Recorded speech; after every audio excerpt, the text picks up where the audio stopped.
Magandang umaga, magandang tanghali, magandang hapon ulit sa mga nanonood. Andito naman tayo sa tinatawag namin ng mga fish tank.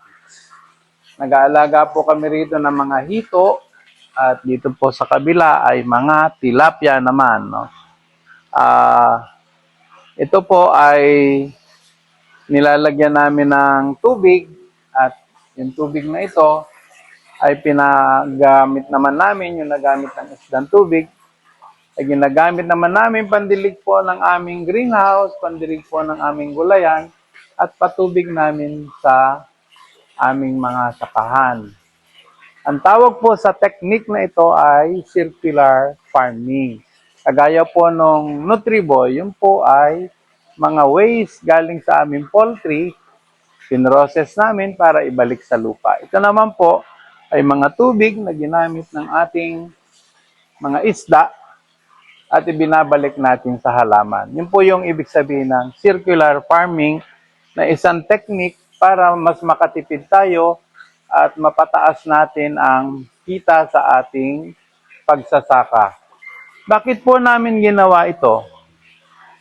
Alam nyo po, sa maraming kabahayan dito sa probinsya, marami po tayong nag-alaga noon ng baboy na wala na ngayon. Yung iba po ay natamaan ng sakit at hindi na uli nagkarga ng baboy.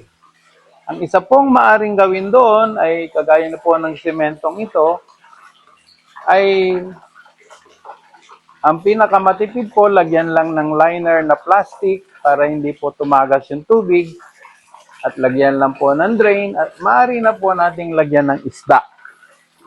At yun po ay papakainin natin, depende po kung anong isda yan, kung tilapia man o hito yan.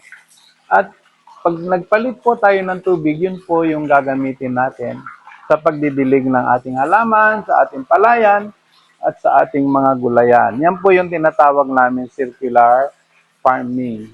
So makikita nyo po rito, para pong mga kahon-kahon po ito, kagaya ng babuyan, na makikita natin sa probinsya.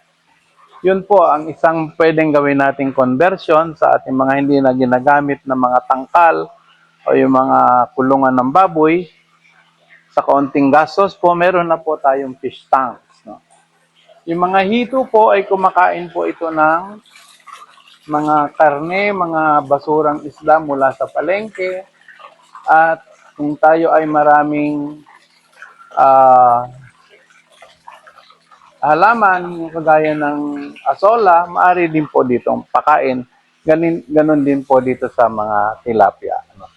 So yun po, sana wag natin pabayaan na maging idle yung ating mga pinagkagastusan ng mga babuyan.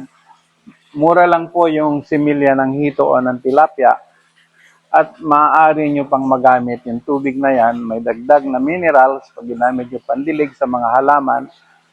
Mamiminimize po natin ang paggamit ng pataba sa pamamagitan lang ng pagdidilig ng tubig mula sa ating fish tank. So yun po, maraming salamat.